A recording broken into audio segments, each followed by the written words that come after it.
Hello and welcome. It's me, Jens, also known as Landor. I am a German composer producing mostly orchestral music. This is the sixth part of the video series that breaks down my orchestral fantasy adventure track Sylvan Secrets. Please check out the previous parts, consider subscribing and ring the bell to be notified when I upload a new video. After the preparation in the last part, we're ready for the fun part, the action, musically implemented with a lively adventurous sound and driving rhythm.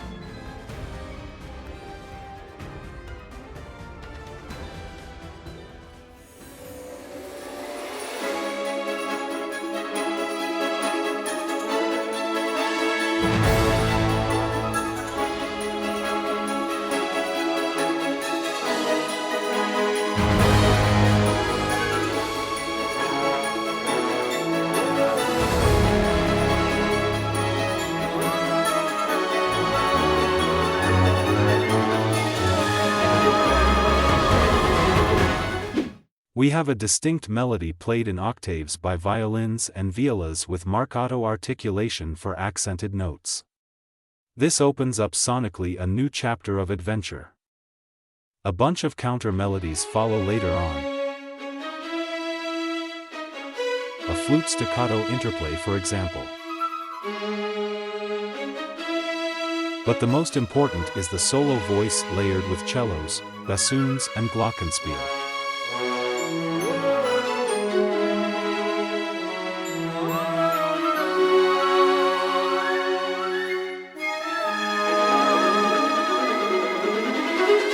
Just keep an eye on how many different lines or musical ideas are playing at the same time. If there are more than 4 or 5, you should consider doubling an already existing line with a new instrument. In the last 4 bars I found there was still room for another counter phrase, a stepwise upward motion of low brass and double bass, and in its repetition, trumpets, all layered in 2 octaves.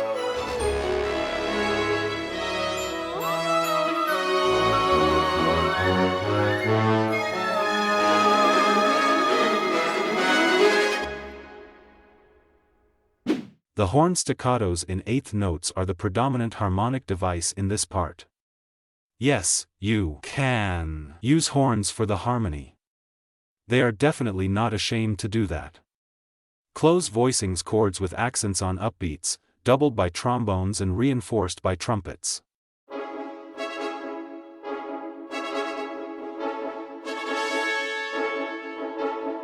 I reharmonized the theme of the magical part A.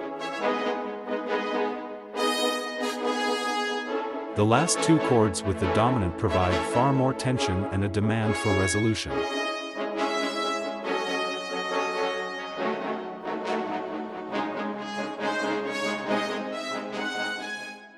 The second violins are playing a 2-note ostinato, which actually is a measured tremolo. The marcato plus spiccato patch of cinematic studio strings just gives me a bit more control. Oboes and clarinets work in a similar rhythmic manner here, but they play a 3-note instead of a 2-note arpeggio, but not necessarily the chord notes. The clarinets call for 2 beats and the oboes answer for 2 beats a bit higher with some flourishes in between. I like this call and response, and it additionally takes care for the player's breathing. Still hungry for arpeggios? The harp plays a 16th arpeggio for more color.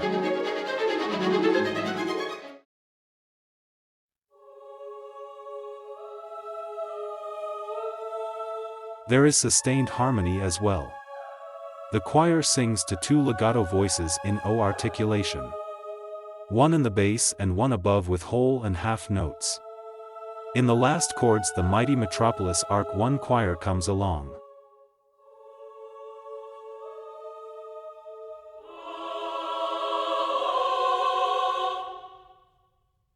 The first bars of this part are really light-footed and innocent, just like the protagonist in this magical forest. But this doesn't stay long. A final encounter is in sight, and this has to be expressed musically. The lacking bass is filled with huge low brass bursts by trombones, cimbasi and tuba, layered with different libraries in the second half of each chord. Low strings are doubling these low brass accents. I wanted 2 very short staccatos before the burst hits. Low and very short notes aren't easy to play. So I experimented with expression in Metropolis Arc 1 a bit to give it more attack.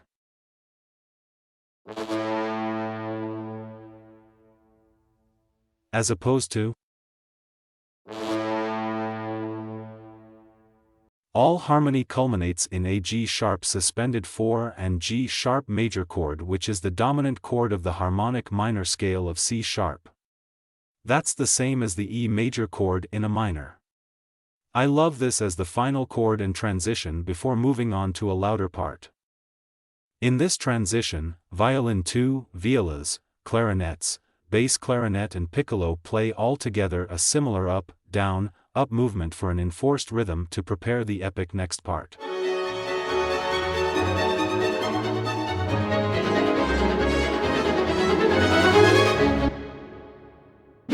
The ostinatos I showed you are already a good framework for a strong rhythmic sense, especially when played by multiple instruments. But of course percussion will strengthen this a lot. Tambourine and sleigh bells are the textbook percussion instruments in the realm of fantasy and medieval music for me. So I use them in a constant fashion. Tsaishi and shaker from the free VSL small percussion library add some fills. Timpani, bass drum, some low hits and cymbals hit together with the brass bursts.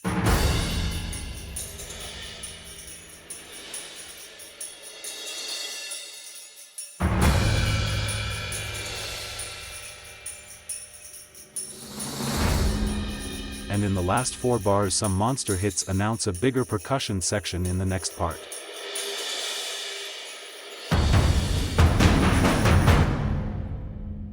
The action is leveled up.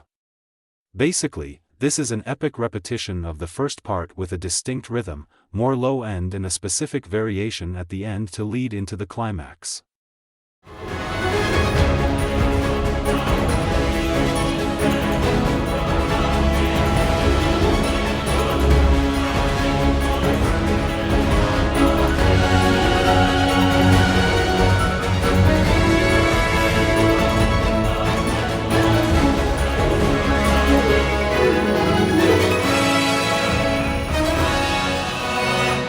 I'll start with the rhythm this time. Still steady like in the last part, but with distinct pronounced accents. It is played by snares, bass drums, low hits on the atonal side. Regarding the tonal instruments, nearly all strings instruments are at their lower registers accordingly. Bassoons and contrabassoon double them, and timpani on the tonal side. We're pretty much at 80 to 90% of the dynamics here, so quite loud.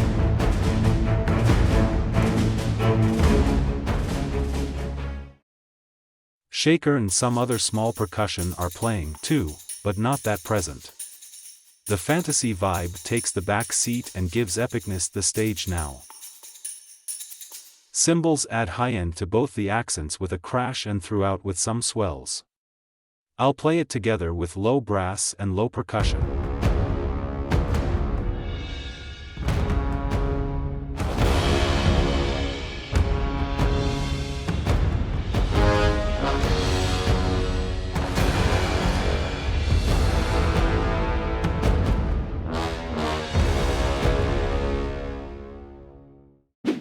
The brass really shines here. A powerful 4 horns ensemble of cinematic studio brass plays the melody in the low half of its register in the marcato articulation. I layered the staccato notes with the A9 horns patch of Metropolis Arc 1 to emphasize to attacks a bit more.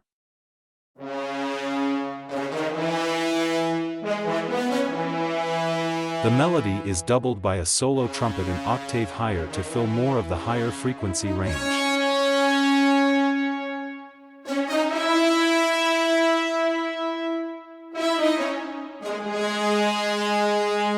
The 2 other trumpets join in later with on a separate line and on its climax in octaves, and another trumpet player sacrifices his lung at a super high E5. Yes, this would be 6 trumpets altogether, which isn't realistic, but hey, we're in the sample world.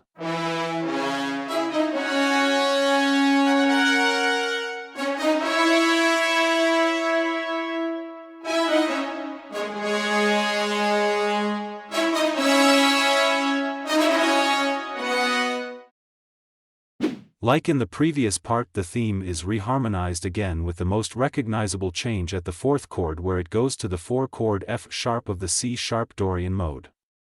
This ensures the epic and heroic vibe. Take for example the staccato and marcato choir sung by the female and male Metropolis Arc 1 choir.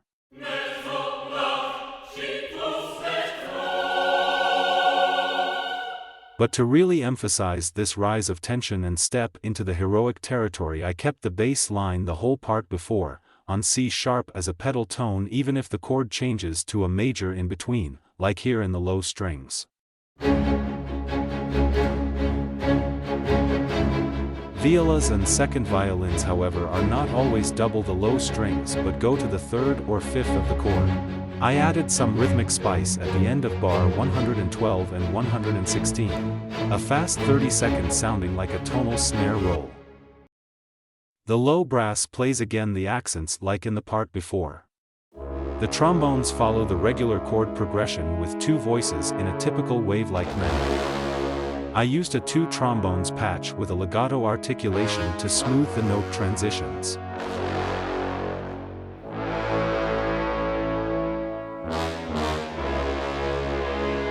Play the third and the fifth most of the time because tubas and cimbasi are already on the root note.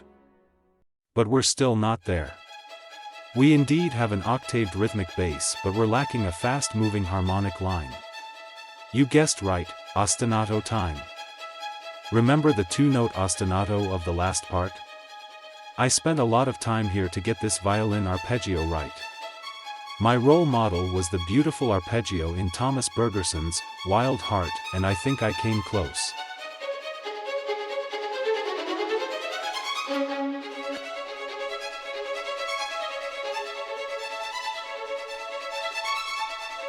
This caterpillar now transformed into a butterfly.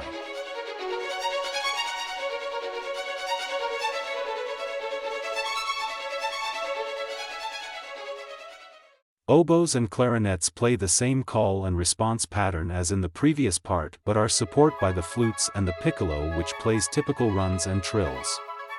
The harp adds some juicy up and down glissandos.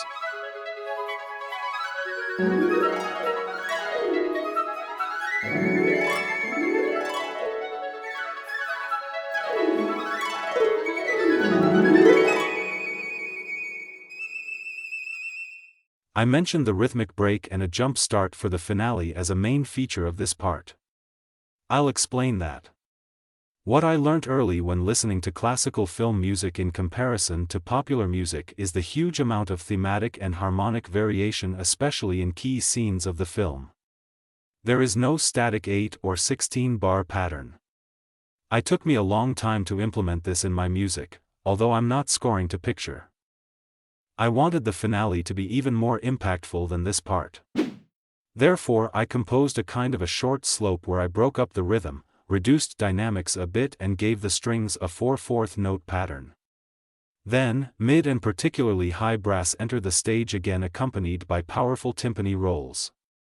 This is the stepping stone to the big finale.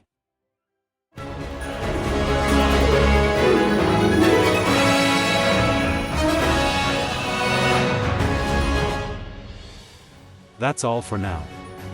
The next part in the series will cover the fierce and powerful climax.